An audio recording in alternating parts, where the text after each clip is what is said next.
السلام عليكم ورحمة الله وبركاته. சங்கைக்கும் பெருமதிப்பிற்கும் உரிய பெரியார்களே, கண்ணியத்திற்குரிய எல்லாம் வல்ல அல்லாஹ்வின் நல்லடியார்களே, அல்லாஹ் சுப்ஹானஹு தஆலா மனித இனத்தை ஒரு உயர்ந்த படைப்பாக அல்லாஹ் ஆக்கியிருக்கின்றான். எந்த அளவிற்கு என்று சொன்னால், மனித இனம் என்பது ஒரு நடுநிலையான ஒரு படைப்பு. ஷைத்தான்கள் ஆக அடிமட்டத்துக்கு போனவர்கள், மலக்குமார்கள் மிக உயர்ந்தவர்கள், மிருகங்கள் என்று சொல்லப்படக்கூடிய ஐந்தறிவு படைத்த உயிரினங்கள் படைப்பினங்களில் மனிதனை விட மிகவும் சாதாரணமானவர்கள். மனிதன் மலக்குமார்களுக்கும் மற்ற படைப்பினங்களுக்கும் மத்தியிலே நடுநிலையாக இருக்கிறான்.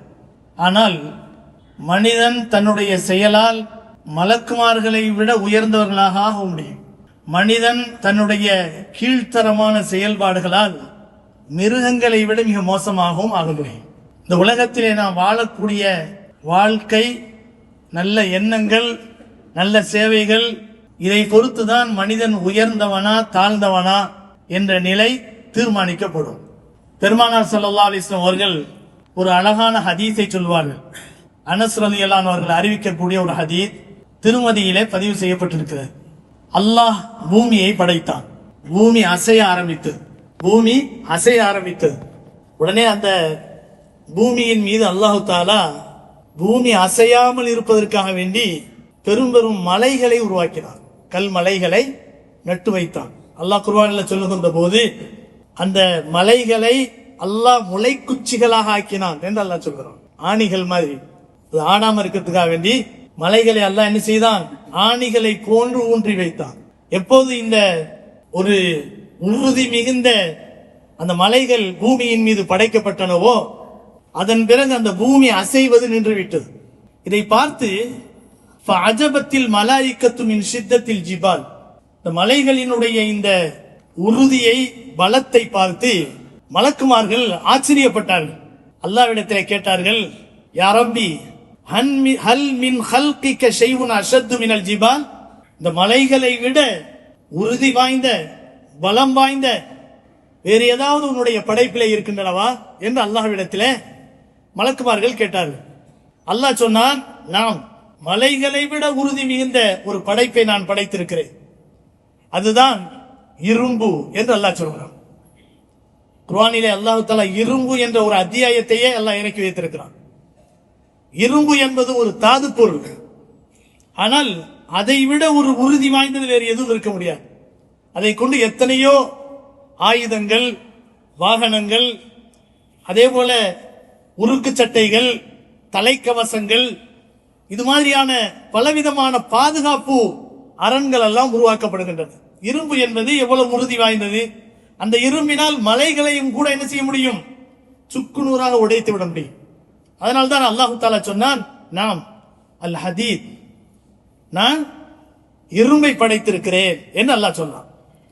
உடனே மலக்குமார்கள் கேட்டார்கள், யா ரப்பி ஹல் மின் ஹல்கிக ஷைஉன் மினல் ஹதீத் அஷத்து மினல் ஹதீத், இரும்பை விட பலம் வாய்ந்த, உறுதி மிகுந்த ஒரு படைப்பை நீ படைத்திருக்கிறாயா என்று மலக்குமார்கள் கேட்டார்கள். அல்லாஹு தஆலா சொன்னான், நாம் அன்னார், ஆம், நெருப்பை படைத்திருக்கிறேன். நெருப்பு என்ன செய்யும்? இரும்பையும் கூட இலகுவாக்கி அது பல விதமான ஆயுதங்களாக உருவருவதற்கு இரும்புதான் காரணமாக, இது நெருப்பு தான் காரணமாக இருந்தது. நெருப்பு கூடத்திலே அதை நன்றாக காய வைத்து அதன் மீது இரும்பினால் அடிக்கும் போது அந்த இரும்பு தானாக வளைய ஆரம்பிக்கிறது. பலவிதமான ஆயுதங்களாக, பலவிதமான உருவங்களாக அது உருப்பெறுகின்றன. ஆக நெருப்பு என்ன செய்கிறது? அந்த இரும்பை சாதாரணமானதாக ஆக்கிவிடுகிறது. அப்ப இரும்பு என்பதை, அதாவது நெருப்பு என்பது இரும்பை விட பலம் வாய்ந்தது என்று அல்லாஹ் சொன்னான். மலக்குமார்கள் கேட்டார்கள், யா ரப்பி ஹல் மின் ஹல்கிக அஷத்து மினன் நார், உன்னுடைய படைப்புகளிலே நெருப்பை விட மிக சிறந்த, மிகவும் உறுதி வாய்ந்த, பலம் வாய்ந்த படைப்பை நீ படைத்திருக்கிறாயா என்று கேட்டபோது அல்லாஹ் சொன்னான், அல்மா, ஆம், நான் என்ன செய்தேன்? தண்ணீரை படைத்திருக்கிறேன். சுப்ஹானல்லாஹ், தண்ணீர் என்பது எவ்வளவு பலம் வாய்ந்தது என்பதை சுனாமி போன்ற இயற்கை சீற்றங்கள் ஏற்படும் போது பார்த்திருக்க முடியும். எவ்வளவு உறுதி வாய்ந்த கட்டடங்கள் எல்லாம் சுக்குநூறாக ஆக்கப்பட்டு அதிலே உள்ளே வைத்து கட்டப்பட்ட அந்த இரும்பு கம்பிகள் எல்லாம் அப்படியே உருக்குலைந்து காணப்பட்டதை நாம் எல்லாம் கண்டிருக்கிறோம். அப்ப தண்ணீருக்கு அவ்வளவு பெரிய ஆற்றல் இருக்கிறது என்று அல்லாஹ் சொன்னான். மலக்குமார்கள் கேட்டார்கள், யா ரப்பி ஹல் மின் ஹல்கிக ஷைஉன் அஷத்து மினல் மா, தண்ணீரை விட மிக பலம் வாய்ந்த வேறு ஏதாவது நீ படைப்பை படைத்திருக்கிறாயா என்று அல்லாஹ் கேட்டான். அல்லாஹ்விடத்திலே மலக்குமார்கள் கேட்டார்கள். அல்லாஹ் சொன்னான், நாம் அர்ரியா, காற்றை படைத்திருக்கிறேன் என்று அல்லாஹ் சொன்னான். காற்றை படைத்திருக்கிறேன். சுனாமி வந்ததுக்கு காரணமே காற்று தானே. காற்று என்பது சில நேரங்களில் சில ஊர்களிலே கட்டப்பட்ட கட்டடங்களையே தூக்கி அப்படியே வேறு இடத்திலே தூக்கி வீசக்கூடிய காட்சிகள் எல்லாம் பார்க்கிறோம். இரும்பையே அப்படி தூக்கி வீசுது. சமீப காலத்திலே நம்முடைய தமிழ்நாட்டில் கூட ஒரு 4-5 வருடங்களுக்கு முன்பாக சில சூறாவளி காற்றை நாம் பார்த்தோம். அந்த காற்று எப்படி இருந்தது?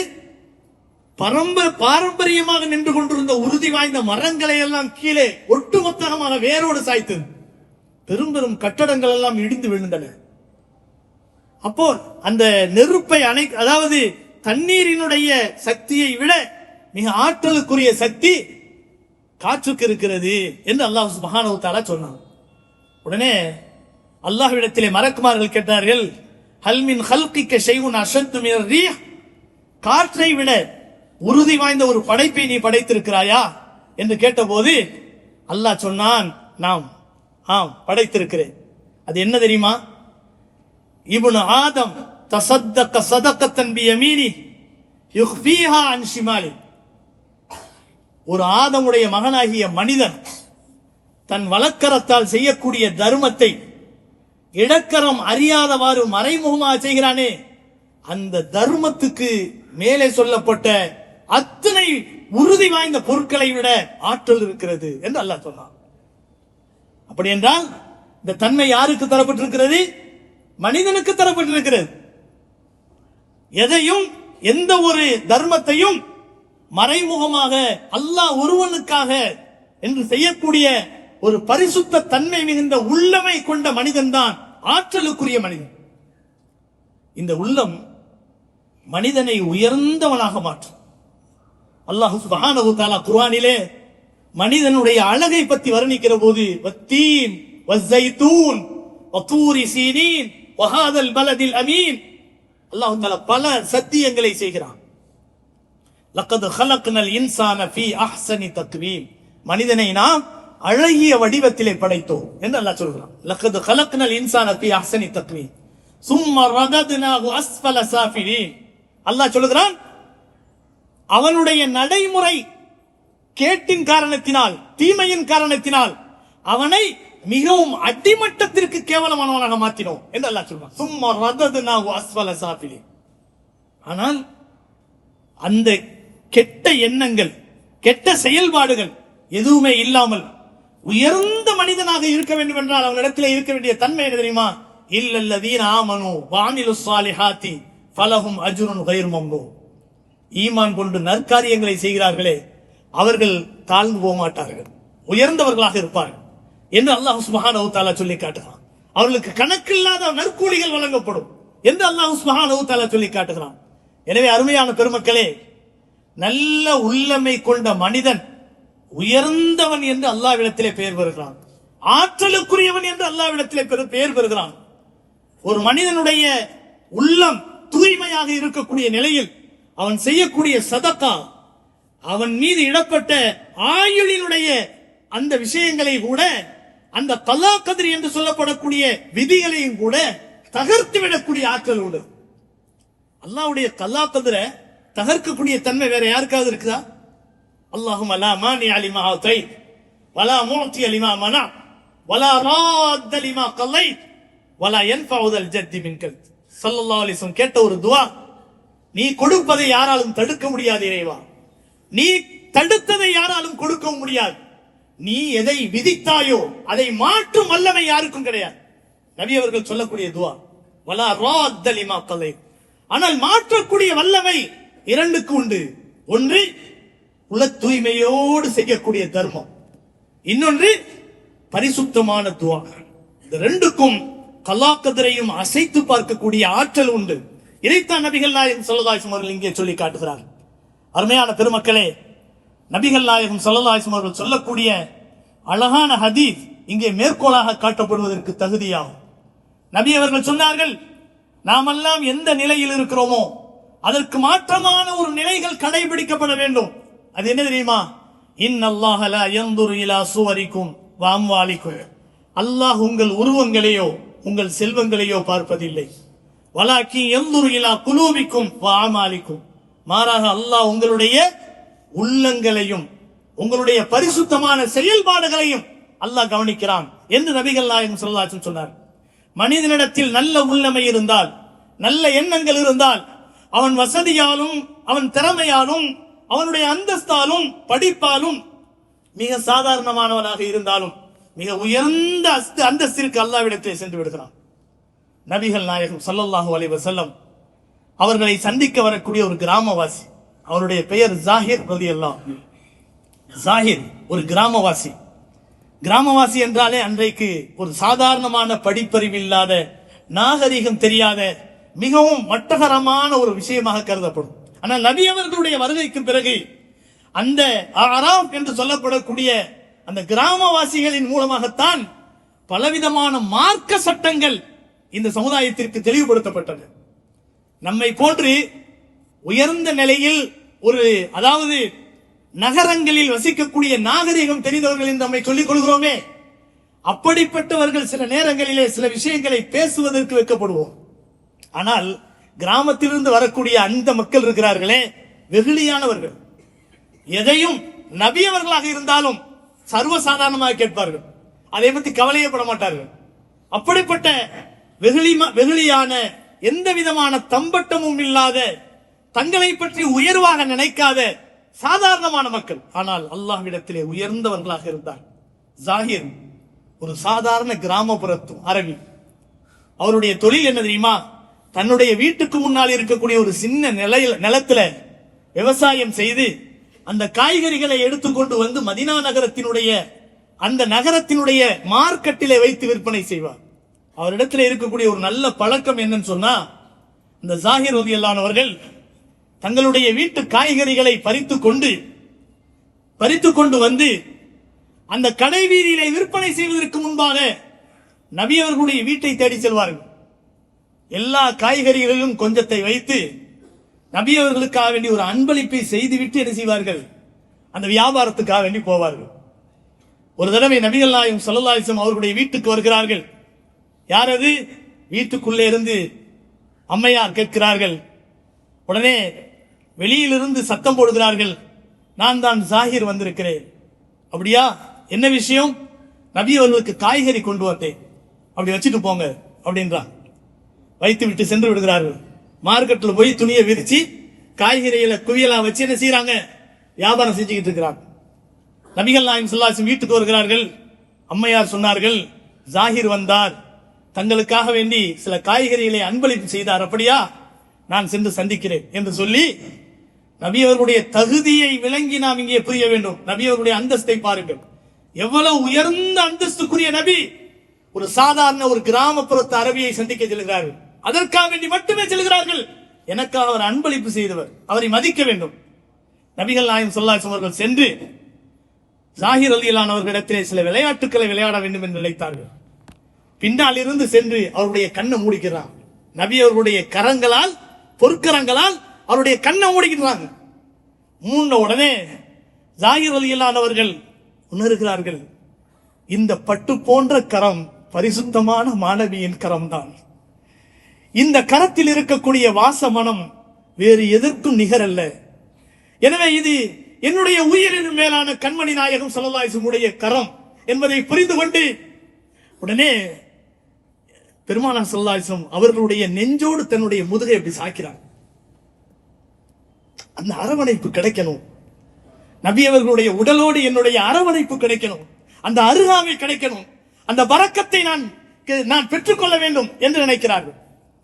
நினைத்து அவர்கள் அப்படியே சாய்ந்து கொண்டவுடன் நபிகள் நாயகம் ஸல்லல்லாஹு அலைஹி வஸல்லம் அவர்கள் புரிந்து கொள்கிறார்கள், ஜாஹிர் நம்மை விளங்கிக் கொண்டார், நாம் யார் என்பதை புரிந்து கொண்டார் என்று நபிகள் நாயகம் ஸல்லல்லாஹு அலைஹி வஸல்லம் அவர்கள் விளங்கிக் கொண்டு உடனே மையஸ்தரி ஹாதல் அப், இந்த அடிமையை விலைக்கு வாங்கக்கூடியவர்கள் யாராவது இருக்கிறீர்களா? கடை வீதியில் என்று சத்தம் போடுறாங்க. மக்கள்லாம் அங்கிட்டு போய்கிட்டு வந்துகிட்டு இருக்கிறாங்க. ஸல்லல்லாஹு அலைஹி வஸல்லம் அவர்கள் ஜாஹிர் ரலியல்லாஹு அன்ஹு அவர்களை தோல் மீது கை வைத்தவர்களாக சொன்னார்கள், மையஸ்தரி ஹாதல் அப், இந்த அடிமையை விலைக்கு வாங்கக்கூடியவர்கள் யாராவது இருக்கிறீர்களா என்று கேட்டார்கள். உடனே பெருமானார் ஸல்லல்லாஹு அலைஹி வஸல்லம் அவர்களை பார்த்து ஜாஹிர் ரலியல்லாஹு அன்ஹு அவர்கள் சொன்னார்கள், யா ரசூலல்லாஹ், நான் ரொம்பவும் சாதாரணமானவன், ரொம்ப விலை மலிவானவன், ரொம்ப ரொம்ப மட்டமானவன், என்னை போய் யார் விலைக்கு வாங்க போறா அப்படின்னாங்க. ஸல்லல்லாஹு அலைஹி வஸல்லம் சொன்னார்கள், நீ இந்த உலக மக்களின் பார்வையில் நீ சாதாரணமானவராக இருக்கலாம், ஆனால் அல்லாஹ்வுடைய பார்வையில் நீ மிக மிக உயர்ந்தவன் என்று சொன்னார். நீ அல்லாஹ்வுடைய பார்வையில் மிக உயர்ந்தவன் என்று சொன்னார்கள். உள்ளம் உயர்ந்ததாக இருந்தால் அந்த மனிதன் தான் உயர்ந்தவன். உலகத்திலே நடமாடக்கூடிய ஆடம்பரமான அழகு சாதனங்களை பயன்படுத்திக் கொண்டு உலகத்திலே தன்னை போன்ற யாரும் இல்லை என்று மமதையிலே நடமாடி கொண்டிருக்கக்கூடிய எத்தனையோ மனிதர்கள் உருவங்களால் மனிதர்களாக இருப்பார்கள், உள்ளத்தால் மிருகங்களாக இருப்பார்கள். கண்ணியமானவர்களே, 2 நாட்களாக பேசு பொருளாக இருக்கக்கூடிய ஒரு விஷயம், அமெரிக்காவினுடைய நியூயார்க் நகரத்தினுடைய மேயராக பதவியேற்றிருக்கக்கூடிய ஒரு முஸ்லிம், 35 வயசு இளைஞர். அவர் ஒரு முஸ்லிம், தாடி வைத்திருக்கிறார். அந்த உருவத்தை அவர் சொல்லும் போது ஐ எம் எ முஸ்லிம், அவர் என்ன செய்கிறார்? உலகத்துக்கே பறைசாற்றுகிறார், ஐ எம் எ முஸ்லிம், நான் ஒரு முஸ்லிம், நான் ஒரு முஸ்லிம். ஆனால் நான் ஒரு முஸ்லிம் தானே தவிர நான் மனிதர்களை மனிதர்களாக நினைக்கிறேன், மனிதர்களுடைய செயல்பாடுகளை சேவைகளை மக்களுக்கு நான் சரியாக நிறைவேற்ற வேண்டும் என்று நினைக்கிறேன் என்று அறைகூவல் விடுக்கிறார். பெரிய ஆச்சரியம் என்ன தெரியுமா? இந்த நாட்டில் பாரம்பரியமா நம்மெல்லாம் எங்கிருந்து வந்தோன்னே தெரியாது, நம்ம இங்கதான் மண்ணின் மைந்தர்கள் தான். ஆனால் நம்மை ஒரு கூட்டம் இந்த நாட்டுக்கும் உனக்கும் சம்பந்தமே இல்லை என்று சொல்லுவதற்கு திட்டமிட்டு சூழ்ச்சிகளை செய்கிறார்கள். ஆனால் இந்த முஸ்லிம் இருக்கிறார், இந்த மேயர், நியூயார்க் நகரத்தினுடைய அந்த மேயர் 2018 தான் போய் சிட்டிசனே வாங்குறார். இந்தியாவிலேருந்து போய் 2018 தான் போய் சிட்டிசனே வாங்குறார். ஆனால் அவர் அங்கே பதவியேற்றவுடன் தான் பிறந்த நாட்டை நினைத்து பார்க்கிறார். நான் இந்தியாவில் இருந்து வந்தவன், எங்களுக்கு பாடத்தை சொல்லி தந்தவர்கள் நேருஜி என்று சொல்கிறார்.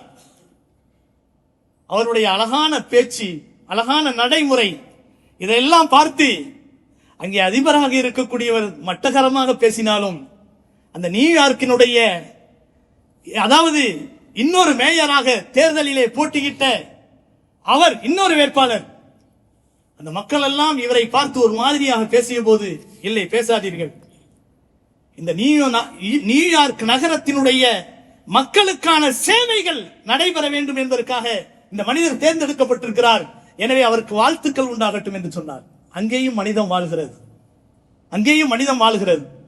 அருமையான பெருமக்களே, இங்கே நாம் சொல்ல வருவது என்ன தெரியுமா? அவன் எங்கே பிறந்தான், எந்த இனத்தை சார்ந்தவன் என்றெல்லாம் அந்த மக்கள் பார்க்கவில்லை.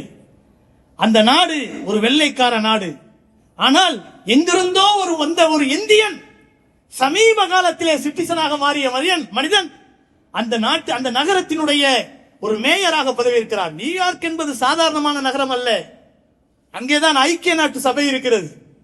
அது மட்டுமல்ல, நியூயார்க் நகரம் ஒரு காலத்திலே அமெரிக்காவினுடைய, அதாவது தலைநகரமாக இருந்தது, கேபிட்டலாக இருந்தது. அப்படிப்பட்ட ஒரு உயர்ந்த நகரம். அந்த நகரத்திற்கு ஒரு இந்தியாவை சார்ந்த ஒரு முஸ்லிம் மேயராக ஆகியிருக்கிறார் என்று சொன்னால் அந்த மக்கள் என்ன நினைக்கிறார்கள் தெரியுமா? உள்ளத்தால் இவன் உயர்ந்தவன், சேவையாற்ற துடிக்கிறான், எனவே இவனுக்கு வாய்ப்பு கொடுக்க வேண்டும் என்று நினைக்கிறார்கள். அருமையான பெருமக்களே, உள்ளம் என்பது பரிசுத்தமானால் அந்த மனிதன் உயர்ந்தவன் என்பதற்கு ஏகப்பட்ட எடுத்துக்காட்டுகளை இஸ்லாம் நமக்கு சொல்லித் தருகிறது. பதவி என்பது இன்று வரும் போகும். பதவியை கொடுப்பதும் எடுப்பதும் யாருடைய கையில் இருக்கிறது தெரியுமா? அல்லாஹ்வுடைய கையில் இருக்கிறது. இன்றைக்கு எஸ்ஐஆர் என்ற பிரச்சனையோடு என்று எதிர்கொண்டிருக்கக்கூடிய மக்கள் கேள்விக்குறியோடு உலா வந்து கொண்டிருக்கிறோம், நம்முடைய நிலை என்னாகும் என்று சொல்லி. ஆனால் வலா ராத்தலிமா கலைத், நீ எதை விதித்தாயோ அதை மாற்றும் வல்லமை யாருக்கும் கிடையாது இறைவா என்று மூல மந்திரங்களை உச்சரிக்கக்கூடிய மூமின்கள் நாம். நம்முடைய உள்ளத்திலே உறுதி வேண்டும். எந்த விதமான எந்த கீழ்த்தரமான நடவடிக்கைகளாக இருந்தாலும் நிச்சயமாக அல்லாஹ் என்ன நினைக்கிறானோ அதுதான் நடக்கும்.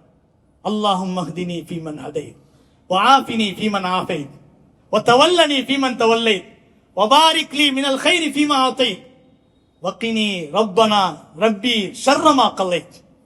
நீ விதித்தவற்றில் எது தீயதோ அந்த தீயதை விட்டும் என்னை நீ காப்பாற்றுவாயாக என்று நபிகள் நாயகம் ஸல்லல்லாஹு அலைஹி வஸல்லம் அவர்கள் சொல்லி தந்த அழகான துஆ நமக்கு முன்பாக இருக்கின்றன. கண்ணியமானவர்களே, அல்லாஹ் குர்ஆனிலே சொல்கிறான், குல், நபியே கூறுவீராக, அல்லாஹும்ம மாலிக்கல் முல்க், யா அல்லாஹ் அரசருக்கெல்லாம் பேரரசனே, துத்தில் முல்க மன் தஷா, நீ யாருக்கு நாடுகிறாயோ அவர்களுக்கு நீ அரசாட்சியை தருகிறாய்.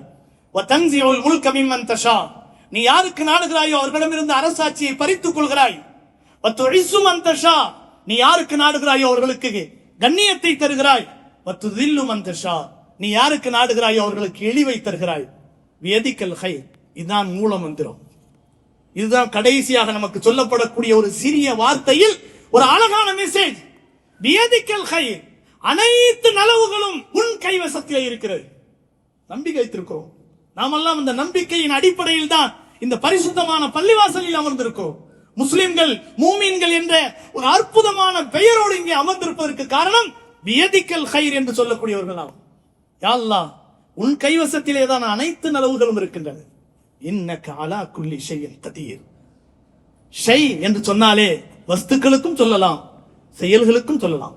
அனைத்து காரியங்களின் மீதும் அனைத்து வஸ்துக்களின் மீதும் நீ ஆற்றல் மிகுந்தவனாக இருக்கிறாய் என்று அல்லாஹ்விடத்திலே அல்லாஹ் சொல்லுகிறான். நபியே, நீங்கள் இப்படி சொல்லுங்கள் என்று அல்லாஹ் சொல்லுகின்றான்.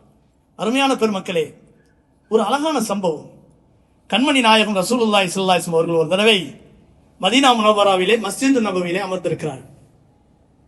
சஹாபாக்கள் புடைசூழ அமர்ந்திருக்கக்கூடிய அந்த நேரம் நபிகள் நாயகம் ஸல்லல்லாஹு அலைஹி வஸல்லம் அவர்கள் தோழர்களை பார்த்து சொன்னார்கள், தோழர்களே, இப்போது ஒரு மனிதர் வருவார், அவர் சொர்க்கவாதி என்று சொன்னார். சொல்லக்கூடியது யார்? சொர்க்கத்தை பற்றி அங்கீகாரம் தெரிவிக்கக்கூடிய ஆற்றலுக்குரியவர்கள், அந்த அதிகாரத்தை கொடுக்கப்பட்டவர்கள். அந்த நபி சொன்னார்கள், உலகத்திலே ஒரு சொர்க்கவாதியா, அவர் யாராக இருப்பார்? எல்லா சஹாபாக்களும் ஆர்வத்தோடு திரும்பி பார்த்துக் கொண்டிருக்கிறார். அந்த நேரத்தில் ஒரு மனிதர் ஒது செய்துவிட்டு கைகளை உதறியவராக, இடது கையிலே செருப்பை எடுத்தவராக வந்து கொண்டிருக்கிறார். தோழர்களுக்கு ஆச்சரியம், அமைதியோடு இருந்து விடுகிறார்கள். அந்த நிகழ்ச்சி அன்றோடு முடிந்து விடுகிறது. அடுத்த நாளும் அதே மாதிரியான ஒரு சபை கூடுகிறது. நபி அவர்கள் சொன்னார்கள், இப்போது ஒரு மனிதர் வருவார், அவர் சொர்க்கவாதி. அதே மாதிரி சஹாபாக்கள் திரும்பி பார்க்கிறார்கள். அதே மனிதர் அதே கோலத்தில் வருகிறார். இரண்டாவது நாளும் இவர் சொர்க்கவாதி என்ற நன்மாராயமா? சஹாபாக்கள் ஆச்சரியத்தோடு பார்க்கிறார்கள். மூன்றாவது நாள் அதே மாதிரி சபை கூட இருக்கிறது. நபி அவர்கள் சொன்னார்கள், இப்போது ஒரு மனிதர் வருவார், அவர் சொர்க்கவாதி. திரும்பி பார்க்கிறார்கள். என்ன ஆச்சரியம்! அதே மனிதர் அதே நிலையில் வருகிறார். 3 நாட்களாக ஒரு மனிதரை பற்றி முத்து நபி ஸல்லல்லாஹு அலைஹி வஸல்லம் அவர்கள் சொர்க்கவாதி சொர்க்கவாதி சொர்க்கவாதி என்று சொல்கிறார்கள் என்றால் இது என்ன சாதாரணமான நற்பேரா, பாக்கியமா? எவ்வளவு பெரிய பாக்கியம்! ஒரு சஹாபிக்கு ஒரு வித்தியாசமான ஆசை. சொர்க்கவாதி என்று ஒருத்தர் சொல்லப்படுகிறார் என்று சொன்னால் பகல்ல வெட்ட வெளிச்சத்தில் நடக்கக்கூடிய அந்த நடைமுறை அவர் எல்லார் மாதிரி தான் இருக்கிறார். இப்ப நைட்டு தான் என்ன செய்யப்படுவாரு, என்ன செய்யறாரு? ரகசியமான முறையில் ஏதோ ஒரு நல்ல அமல் செய்யறார். அதனாலதான் நபி அவர்கள் இப்படி இந்த சொர்க்கவாதின்னு சொல்லியிருக்காங்கன்னு சொல்லி, யாரு? அம்ர் இப்னு லாஸ், அப்துல்லாஹ் இப்னு அம்ர் இப்னு லாஸ் என்று சொல்லப்படுகிறது. அவங்க போய் இஷா முடிஞ்சதுக்கு பின்னால ரொம்ப நேரத்துக்கு பிறகு அந்த சஹாபியினுடைய கதவை போய் தட்டுறாங்க. யாரது? நான் தான் அப்துல்லாஹ் இப்னு அம்ர் வந்திருக்கிறேன். என்ன விஷயம் இந்த நேரத்துல? எங்க வாப்பாவுக்கு எனக்கு ஒரு சின்ன சண்டை, படுக்கிறதுக்கு இடம் இல்லை, அதனால உங்க வீட்டுல ஒரு நாள் நைட்டு மட்டும் தங்கிக்கலான்னு பாக்குறேன். அப்படின்ற உடனே தாராளமா தங்குங்க அப்படின்னு சொல்லிட்டு ஒரு ஓரத்துல பாயை விரிச்சு போட்டு அவங்க அடுத்தபடியாக ஒரு பாயை விரிச்சுட்டு படுத்துக்கிறாங்க. காலை சுபு வாங்க சொல்ற வரைக்கும் 2 பேரும் நல்லா தூங்குறாங்க. ஆனா போனவர் அப்துல்லாஹ் இப்னு அம்ர் இப்னு லாஸ் தூங்கவே இல்லை. நைட்டு ஃபுல்லா அந்த சஹாபி என்ன செய்யறாங்க பார்த்துக்கிட்டே இருக்காங்க. நைட்டுக்குள்ள நல்லா கொரட்டை விட்டு தூங்கினாங்க. காலையில் சுபுக்கு பாங்க சொன்ன உடனே எந்திரிச்சு போறாங்க. 2வது நாள் ஆச்சு, 3வது நாள் ஆச்சு. 3 நாளும் ஸ்பெஷலான எந்த அமலும் இல்லை. நைட்டுக்குள்ள தூங்க தான் செஞ்சாங்க. 3வது நாள் சுபு தொழுகைக்கு போற நேரத்துல அப்துல்லா இப்னு அம்ர் இப்னு ஆஸ் சொன்னாங்க, தோழரே, எனக்கு எங்க வாப்பாவுக்கு எந்த பிரச்சனையும் இல்லை. உங்களை பத்தி 3 நாளா நபி அவர்கள் சொர்க்கவாதின்னு சொன்னாங்க. ஆனா அந்த நற்பெயருக்கு உரித்தான நீங்கள் என்ன அமல் செஞ்சிருப்பீங்கிறத கண்காணிக்கிறதுக்காக வேண்டிதான் 3 இரவுகள் உங்களுடைய வீட்டுல வந்து நான் தங்கினேன். ஆனா நான் பார்த்த வரைக்கும் உங்கள்கிட்ட அப்படி ஒரு பிரத்யேகமான அந்த எந்த அமலும் இருப்பதாக நான் காண முடியவில்லை. என்னமோ தெரியல, அல்லாஹ் தஆலா உங்களுக்கு இந்த பெரிய பாக்கியத்தை கொடுத்திருக்கிறான். உங்களுக்கு தெரிஞ்சு உங்கள்கிட்ட ஏதாவது தனிப்பட்ட முறையில் ஏதாவது அமல் இருக்குதா, அதை கொஞ்சம் சொன்னீங்கன்னு சொன்னா நான் அந்த அமலை செஞ்சு நானும் சொர்க்கவாதி ஆகிறதுக்கு வாய்ப்பை தேடுவேனே அப்படின்னு சொல்றாங்க. அந்த சஹாபி சொன்னாங்க, இல்ல இல்ல, எனக்கு அப்படி ஒண்ணும் எனக்கு தெரியல. எல்லாரும் மாதிரி தான் நான் 5 வேளை தொழுறேன், நபில் தொழுறேன், இதுதான் செய்யறேனே தவிர என்னிடத்துல அதிகப்படியா ஸ்பெஷலான அமல் எதுவும் இருக்குன்னு நான் நினைச்சு பார்க்கல அப்படின்ற உடனே சரி அப்படின்னு சொல்லிட்டு ஏமாற்றத்தோடு அந்த சஹாபி திரும்பி போறாங்க. திரும்பி போகும்போது உடனே அந்த சஹாபி என்ன செய்யறாங்க, கூப்பிடுறாங்க. இந்த சஹாபி கூப்பிடுறாங்க, சொல்றாங்க, அதாவது என்னிடத்துல ஒரு ஞாபகம் வருது, என்னிடத்துல இருக்கக்கூடிய ஒரு நல்ல தன்மை எனக்கு ஞாபகம் வருது அப்படின்னு சொல்லிட்டு சொல்றாங்க. மாற ஐத்து கைர அன்னிலா அஜிது ஃபி நஃப்சி லி அஹதி மினல் முஸ்லிமீன ரிஷ்ஷன். எந்த ஒரு முஸ்லிமுக்கும் தரப்பட்ட மேலதிகமான, என்னை விட அதிகப்படியான நியாமத்துகள் செல்வங்கள் ஏதாவது தரப்பட்டிருக்குமேனால் அதை பார்த்து நான் என்னைக்குமே பொறாமப்படவே மாட்டேன். அல்லாஹ் கொடுத்தது அவனுக்கு. எந்த ஒரு நியமத் என்னை விட அதிகமா யாருக்காவது கொடுக்கப்பட்டிருந்தாலும் அதை பற்றி நான் என்ன செய்ய மாட்டேன், பொறாமைப்பட மாட்டேன். வலா அஹ்ஸது அஹதன் அலா கைரின் ஆத்தாஹுல்லாஹு இய்யா. தேவையில்லாத எந்த விதமான பொறாமையும் எந்த விதமான பொக்காரிப்பும் என்னிடத்திலே இருக்காது. தேவையில்லாத எந்த ஒரு விஷயத்திலும் நான் தலையிட மாட்டேன். எனக்கு தேவையில்லைன்னு சொன்னா அதுல போய் நான் தலையிட மாட்டேன். இந்த 2 தன்மைகள் என்கிட்ட இருக்குது அப்படின்ற உடனே அந்த சஹாபி சொன்னாங்க, ஹாதல்லதி பலகத் பிக்க வஹில்லதி, இதுதான் நீங்கள் அடைந்த இந்த அந்தஸ்துக்கான காரணம் என்பதாக அந்த சஹாபி சொல்லிவிட்டு விடைபெற்றார்கள் என்பதை ஹதீஸிலே பார்க்கிறோம். அருமையான பெருமக்களே, இதன் மூலம் நான் படிக்க வேண்டிய பாடம் என்ன? நம்முடைய உள்ளம் என்றைக்கும் பரிசுத்தமாக இருக்க வேண்டும். கையிலே நமக்கு செல்வம் இருக்கலாம், இல்லாமல் இருக்கலாம், அந்தஸ்து இருக்கலாம், இல்லாமல் இருக்கலாம். ஆனாலும் நம்மிடத்திலே நல்ல குணங்கள் இருக்குமே, ஆனால் அல்லாஹ் நிச்சயமாக நம்மை உயர்ந்த அந்தஸ்துக்குரியவர்களாக ஏற்றுக்கொள்வான். எனவே இந்த உலகத்திலே ஏற்படக்கூடிய எந்த விதமான பிரச்சனைகளாக இருந்தாலும், இந்த எஸ்ஐஆர் பிரச்சனை, இது ஒருவருக்கொரு என்ன செய்ய வேண்டும், இப்போது கணக்கெடுக்கிறதுக்காக வேண்டி எல்லா பக்கமும் ஆபீசர்கள் வர ஆரம்பிச்சிட்டாங்க. ஒருவருக்கொருவர் என்ன செய்யணும், உறுதுணையாக இருந்து எப்படி அதை அந்த ஃபார்ம்களை பூர்த்தி செய்வது, எப்படி நடந்து கொள்வது அப்படிங்கிற வழிகாட்டல்கள் நிச்சயமாக இருக்க வேண்டும். சந்தேகப்படக்கூடியவர்கள் அதாவது நமக்கு சரியான முறையில் அது விவரம் தெரியாதவர்கள் விவரம் தெரிந்தவர்களுக்கு போன் போட்டு அதை விசாரிச்சுக்கிட்டு சரியான ஒரு ஏற்பாடுகளை நாம் செய்து கொண்டு நம்முடைய ஓட்டுரிமையை வீணாக்கி விடாமல் பாதுகாக்க வேண்டும். அல்லாஹ் நம் அனைவருக்கும் சூழ்ச்சியாளர்களின் சூழ்ச்சிகளை விட்டும் பாதுகாப்பையும் உயர்ந்த அந்தஸ்துகளையும் இஸ்லாமிய மார்க்கம் மற்றும் முஸ்லிம்களுக்கு உரிய பரிபூர்ணமான பாதுகாப்பையும் அல்லாஹ் நம் அனைவருக்கும் தந்தருள் புரிவானாக. வாஹிர் தாவானா அல்ஹம்துலில்லாஹி ரப்பில் ஆலமீன். அஸ்ஸலாமு அலைக்கும் வரஹ்மத்துல்லாஹி வபரகாத்துஹு.